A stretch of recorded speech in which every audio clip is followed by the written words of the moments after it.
नमस्कार, स्वागत है आप सभी का हमारे इस विशेष बुलेटिन न्यूज़ एट 10 में। यहाँ हम आपके लिए तमाम बड़ी खबरों से आपको रूबरू कराते हैं। आज भी कई बड़ी खबरों पर हमारी नज़र रहेगी। प्रधानमंत्री के गुजरात दौरे से जुड़ी भी पल पल की जानकारी आपको देंगे और क्या कुछ रहेगा विशेष उस पर भी बात करेंगे। लेकिन आइए सबसे पहले एक नज़र डाल लेते हैं इस वक्त की सुर्खियों पर। प्रधानमंत्री नरेंद्र मोदी ने अहमदाबाद की साइंस सिटी का किया दौरा। आज वाइब्रेंट गुजरात ग्लोबल समिट से जुड़े कार्यक्रम में होंगे शामिल। छोटा उदयपुर के बोडेली में 5,000 करोड़ रुपए से अधिक के प्रोजेक्ट्स की करेंगे शुरुआत। राष्ट्रपति द्रौपदी मुर्मू आज इंदौर में इंडिया स्मार्ट सिटीज पुरस्कार प्रतियोगिता ISAC 2022 के विजेताओं को करेंगी सम्मानित। जबलपुर में मध्य प्रदेश हाईकोर्ट की नई बिल्डिंग की भी रखेंगी आधारशिला।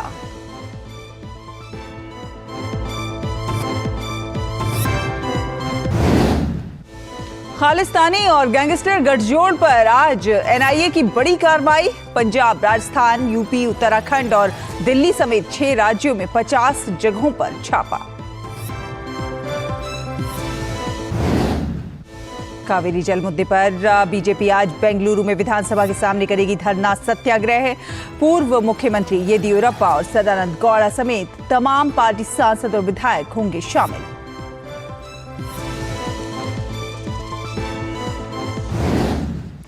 कनाडा ने अभी तक अपने आरोपों को साबित करने के लिए नहीं दिए कोई सार्वजनिक सबूत। विदेश मंत्री डॉक्टर S जयशंकर का बयान। भारत चीन संबंधों पर कहा, कभी नहीं आसान रिश्ते हमेशा समस्याएं ही रही। इराक के हमदानिया जिले में एक शादी समारोह में लगी भीषण आग, 100 से ज्यादा लोगों की मौत और करीब 150 लोग घायल।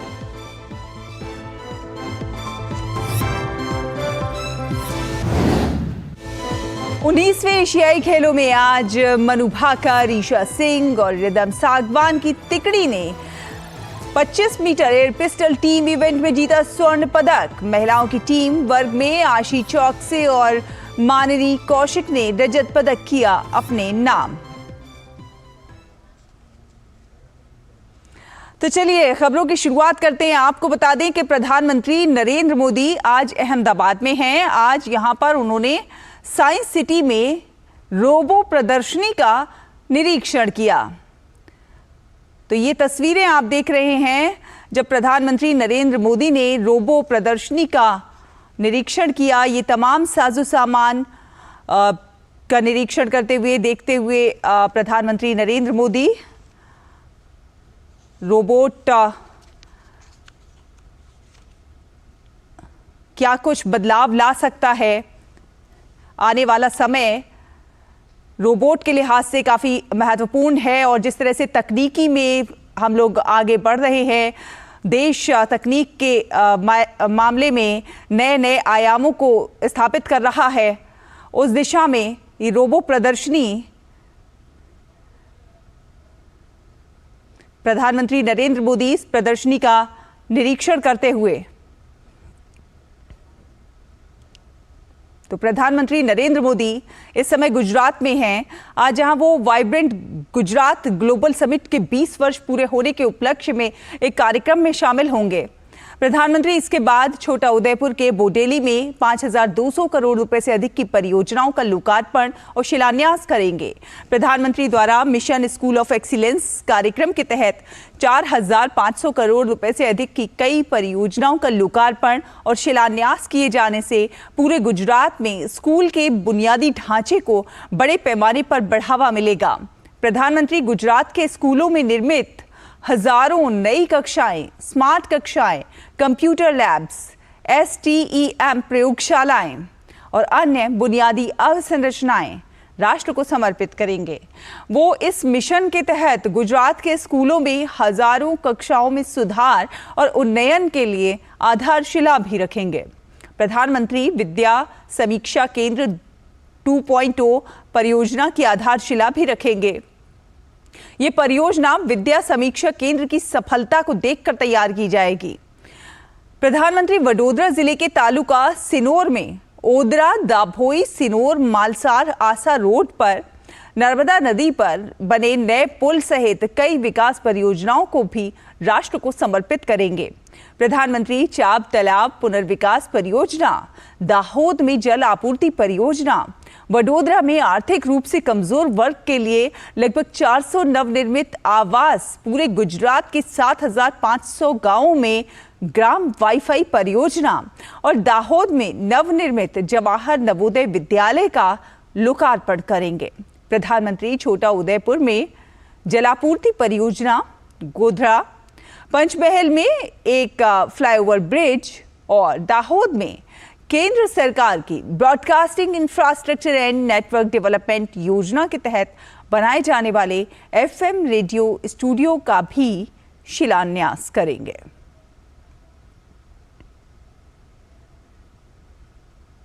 और अब अगली खबर। आज राष्ट्रपति द्रौपदी मुर्मू जबलपुर में मध्य प्रदेश हाईकोर्ट की नई बिल्डिंग की आधारशिला रखेंगी, लेकिन उससे पहले इंदौर में इंडिया स्मार्ट सिटीज पुरस्कार प्रतियोगिता 2022 के चौथे संस्करण के विजेता को सम्मानित करेंगे। केंद्रीय आवासन एवं शहरी कार्य मंत्रालय की ओर से इंदौर में आज इंडिया स्मार्ट सिटीज कॉन्क्लेव 2023 का आखिरी दिन है।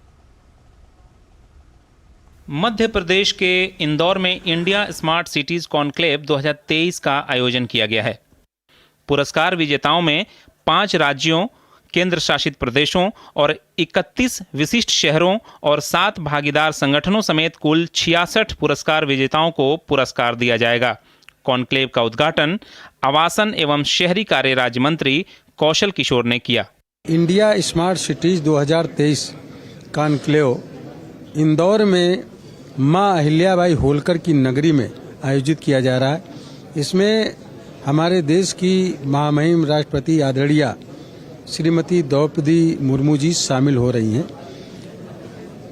कई स्मार्ट शहरों के लोग भी यहाँ पर आए हैं और स्मार्ट शहर से जो लोग इसमें कंपटीशन में स्वच्छ शहर बनाने में, स्मार्ट शहर बनाने में, कचरा मुक्त शहर बनाने में जो उसमें पूरी तरीके से आगे बढ़ाने का प्रयास किया है, उनको यहाँ पर प्राइज दिया जाएगा।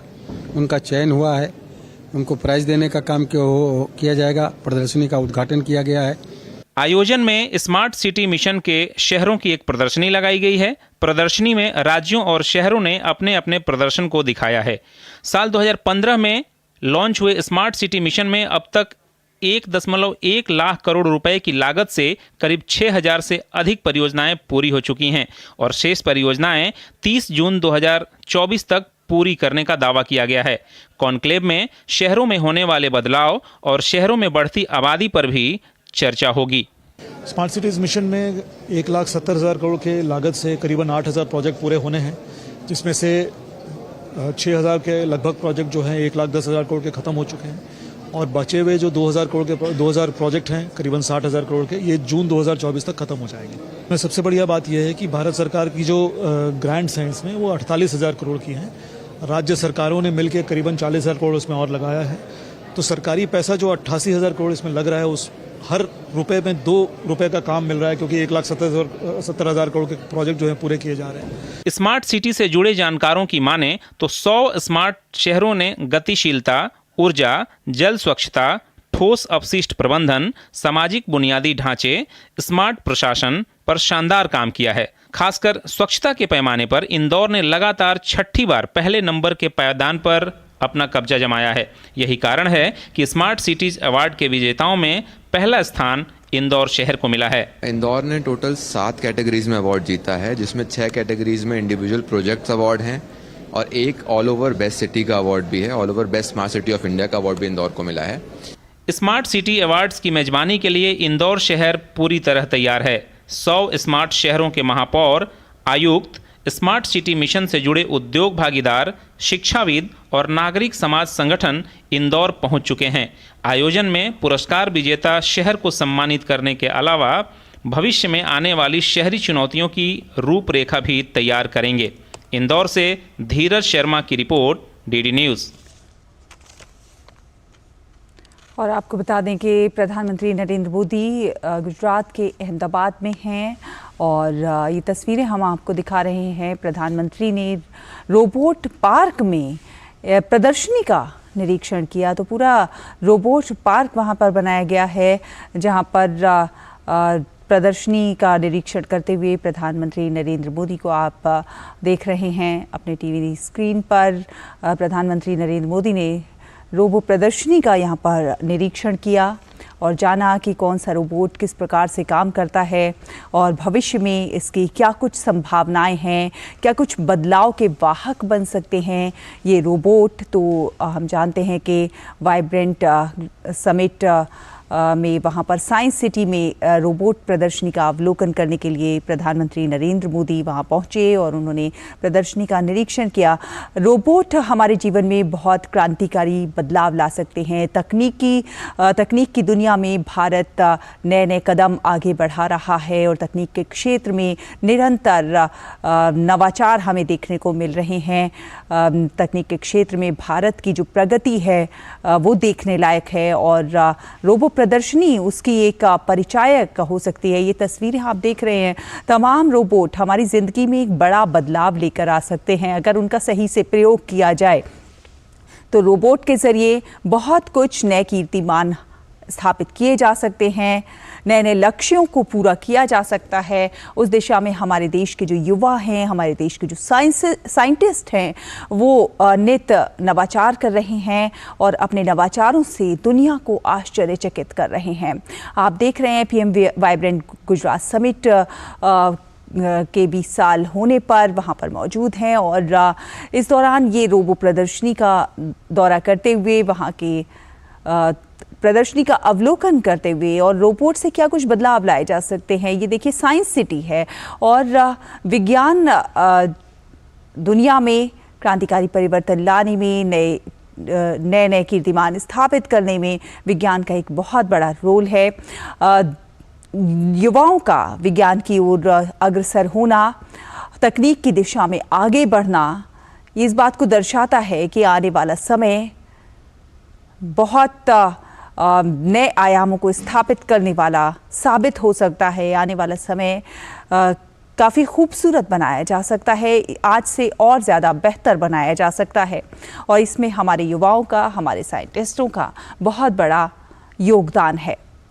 और प्रधानमंत्री नरेंद्र मोदी समय समय पर युवाओं को प्रेरित भी करते रहते हैं, युवाओं को प्रेरणा देते रहते हैं कि किस प्रकार से उन्हें आगे बढ़कर देश के, समाज के सुधार में अपना योगदान देना चाहिए। उसी दिशा में आप देख रहे हैं ये जो साइंस सिटी में प्रधानमंत्री मौजूद हैं और साइंस के ज़रिए क्या कुछ बदलाव लाए जा सकते हैं प्रकृति के संरक्षण करने में, देश को विकास के नए पथ पर आगे बढ़ाने में।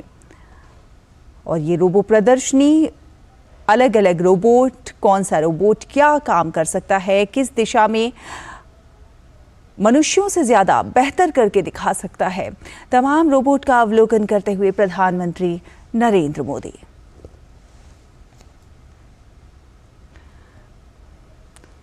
तो ये देखिए आप, प्रधानमंत्री नरेंद्र मोदी देख रहे हैं नए नए रोबोट्स और ये देखिए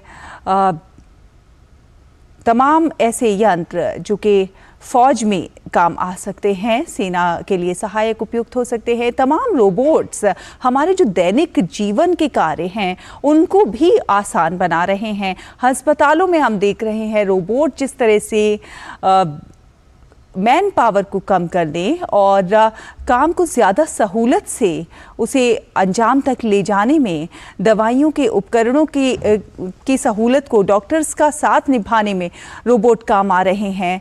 अलग अलग क्षेत्रों में रोबोट का जो काम है वो देखने को मिल रहा है और रोबोट किस तरह से तकनीक की दिशा में क्रांतिकारी परिवर्तन लेकर आ रहे हैं। तो तमाम रोबोट्स का निरीक्षण, अवलोकन करते हुए प्रधानमंत्री नरेंद्र मोदी, और ये देखिए रोबोट से बात कर रहे हैं प्रधानमंत्री और किस तरह से रोबोट उनका अभिवादन कर रहा है।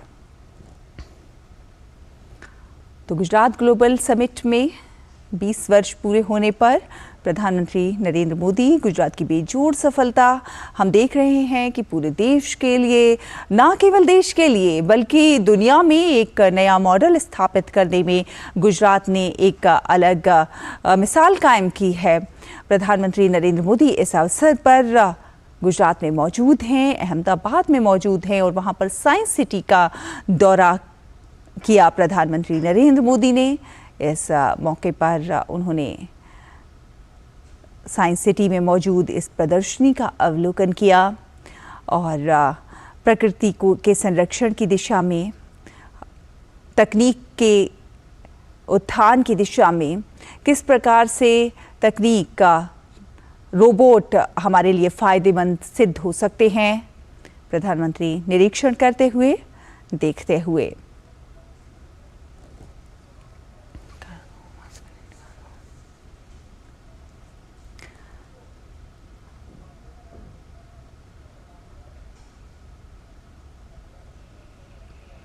तो विकास की दिशा में हम जानते हैं साइंस का बहुत बड़ा योगदान है।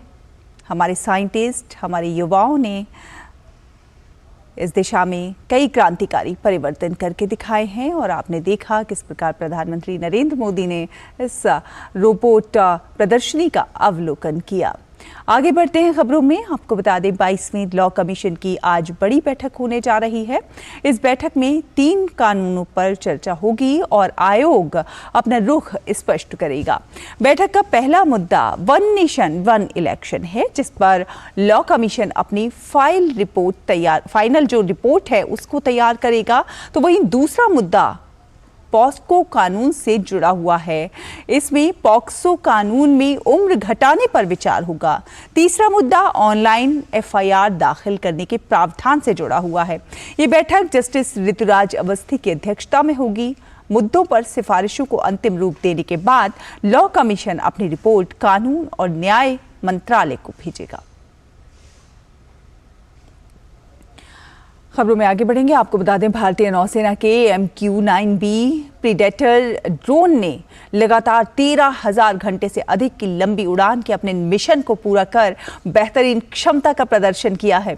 INS राजाली नौसेना हवाई अड्डे से हिंद महासागर क्षेत्र में पूरे हिंद महासागर क्षेत्र पर कड़ी नजर रखते हुए MQ-9B प्रीडेटर ड्रोन ने अपने मिशन को पूरा किया। इस मिशन की कमांडर लेफ्टिनेंट कमांडर वर्षा ने इस ड्रोन की विशेषताओं के बारे में बताते हुए कहा कि MQ-9B विमान की क्षमता 30 घंटे से अधिक की है और ये 40,000 फीट तक की ऊंचाई पर उड़ सकता है। फिलहाल एक छोटे से ब्रेक के लिए यहां रुकते हैं, जल्द हाजिर होंगे। आप देखते रहिए DT न्यूज़।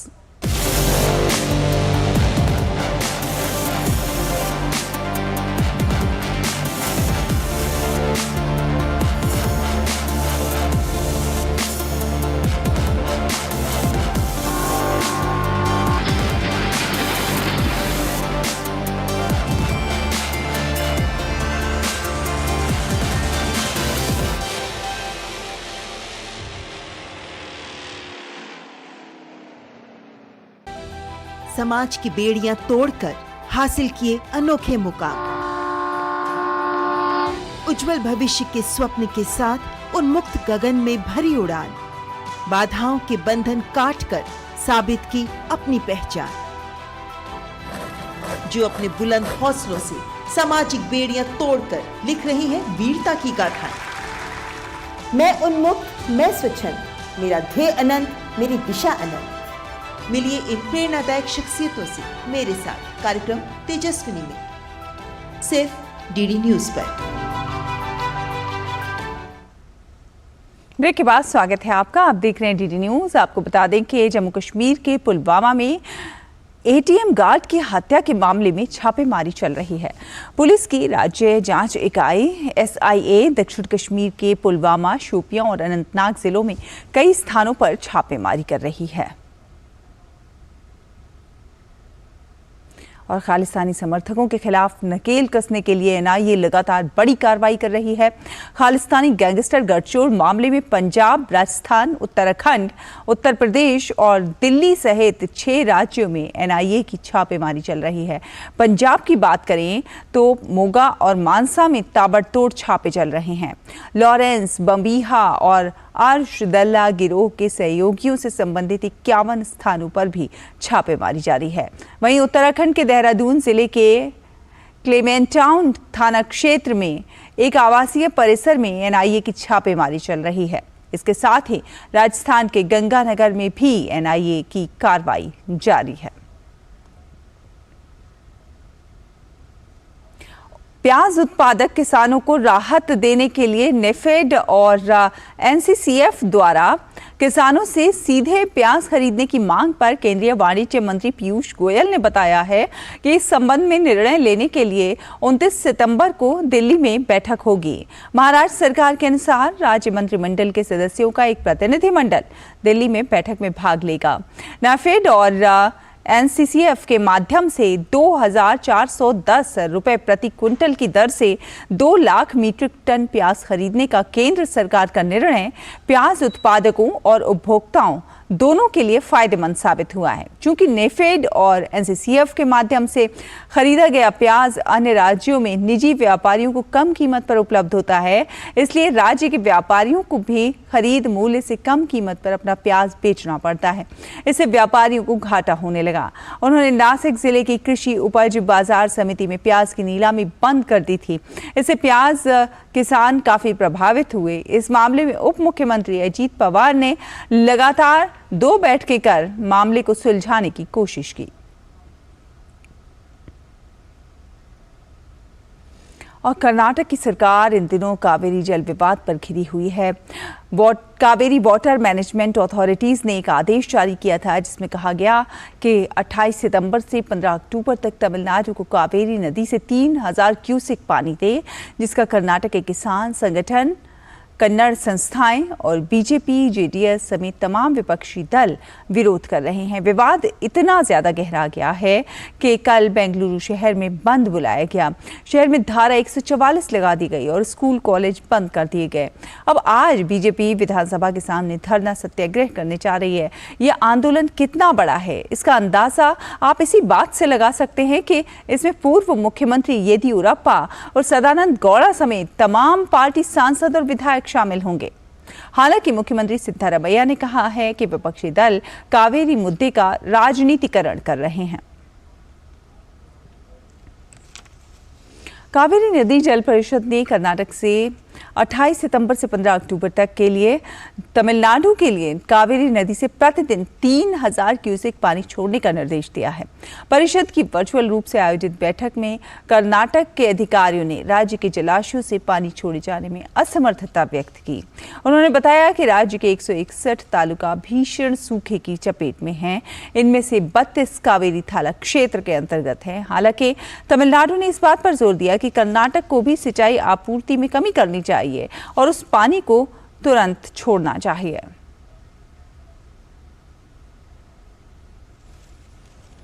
और अब अगली खबर, विश्व पर्यटन दिवस के अवसर पर पर्यटन मंत्रालय ने एक अनोखी पहल करते हुए दिल्ली मेट्रो में मेट्रो ट्रेन रैप और मेट्रो ट्रेन पैनल में ट्रैवल फॉर लाइफ और इनक्रेडिबल इंडिया का अभियान शुरू किया। ये अभियान आज से 1 महीने के लिए दिल्ली मेट्रो की येलो और ब्लू लाइन पर एक ट्रेन में चलेगा।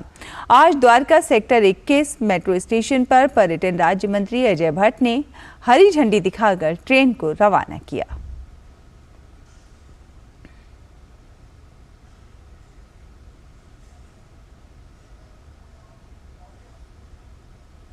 एक मिशन है कि इंसान को, मनुष्य को, पूरे यूनिवर्स को देखना चाहिए। अभी हम भारत में हैं, हम कहें यहाँ देखिएगा, कितने अच्छे स्लोगन लिखे हुए हैं कि कुछ न कुछ नई चीज़ें सीखनी है। G20 में आपने देखा उन लोगों का भी इसमें सहयोग है। पूरे विश्व लेवल पर ट्रेवल फॉर लाइफ जो है मिशन, जो यहाँ से हमने दिया है, उसको सभी ने एडॉप्ट किया है। और उत्तर प्रदेश के मथुरा स्टेशन पर एक बड़ा हादसा होते होते टल गया है। दिल्ली के शकूर बस्ती से मथुरा जंक्शन के लिए रवाना हुई EMU train Mathura junction platform आने से पहले पटरी से उतरकर प्लेटफॉर्म पर चढ़ गई। इस दौरान आगे लगे बिजली के पोल से टकरा गई और बड़ा हादसा टल गया। गनीमत ये भी रही कि ट्रेन के सभी यात्री पहले ही ट्रेन से उतर चुके थे। इस कारण किसी की भी दुर्घटना नहीं हुई। घटना को लेकर रेलवे स्टेशन निदेशक एस.के. श्रीवास्तव ने कहा है कि ट्रेन प्लेटफॉर्म पर कैसे चढ़ी, इसकी जांच हो रही है।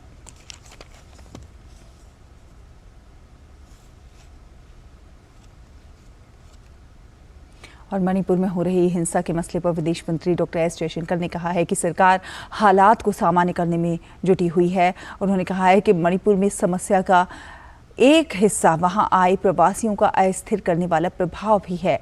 इसके अलावा ऐसे तनाव भी हैं जिनका एक लंबा इतिहास है। One part of the problem in Manipur has been the destabilizing impact of migrants who have come. That's one aspect of it. But there are also tensions which obviously have a long history which precede that. And today I think the effort is on the part of the state government and the union government to find a way by which a sense of normalcy returns, that arms which were seized during that period are recovered, that there is an adequate law and order enforcement out there so that incidents of violence don't happen. और Canada के साथ कूटनीतिक विवाद पर विदेश मंत्री doctor S Jaishankar ने New York में खुलकर बात की है। उन्होंने कहा है कि पिछले कुछ वर्षों में कनाडा में बहुत सारे संगठित अपराध हुए हैं। उन्होंने कहा कि कनाडा ने अभी तक अपने दावों का समर्थन करने के लिए कोई भी सार्वजनिक सबूत उपलब्ध नहीं कराया है। We have been, talking about specifics and information. We have actually been badgering the Canadians. We've given them a lot of information about organized crime leadership, which operates out of Canada. There are a large number of extradition requests. There are terrorist leaders who have been identified. So do understand that there is an environment out there. So that is important in a way to factor in. If you have to understand what is going on out there, and our concern is that it's really been very permissive because of political reasons.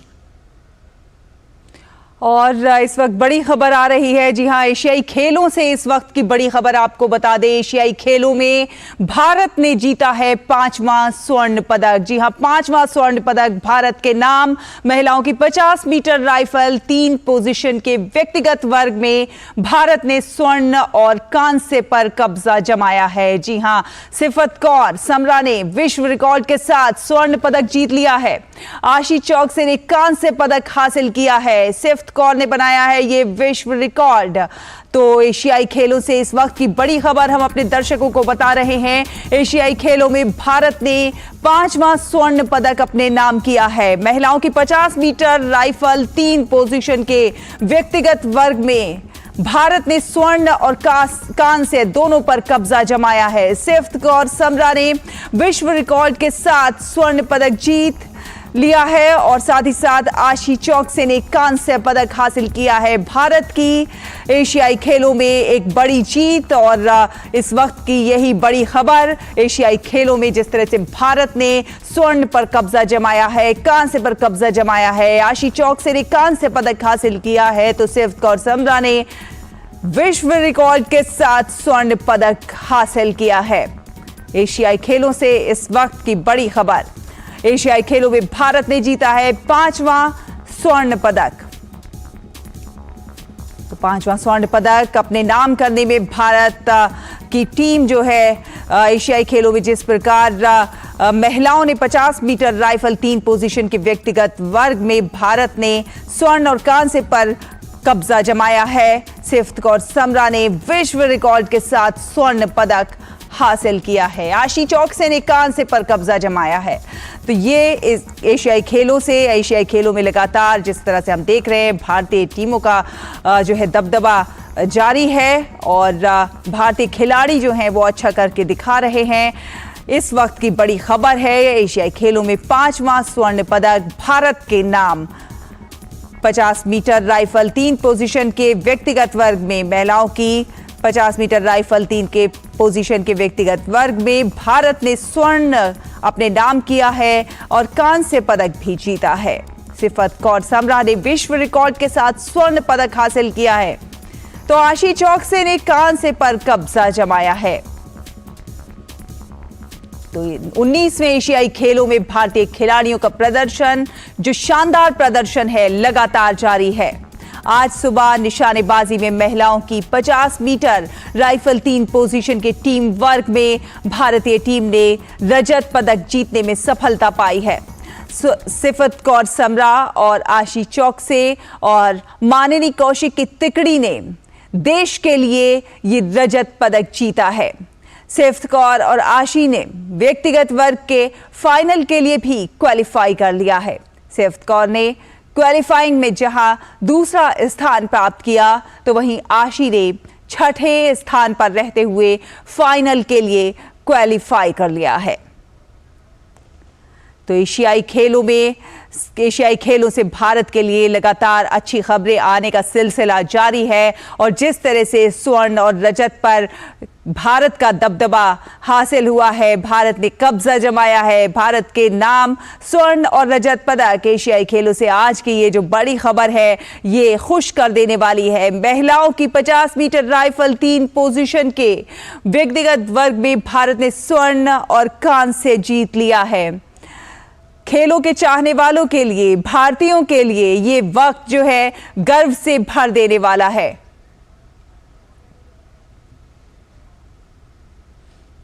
और अब अगली खबर, अहमदाबाद में PM vibrant Gujarat summit के 20 साल पूरे होने पर आयोजित एक प्रदर्शनी को देखने के लिए पहुंचे। उनकी तस्वीरें भी हमने आपको दिखाई। ये तस्वीरें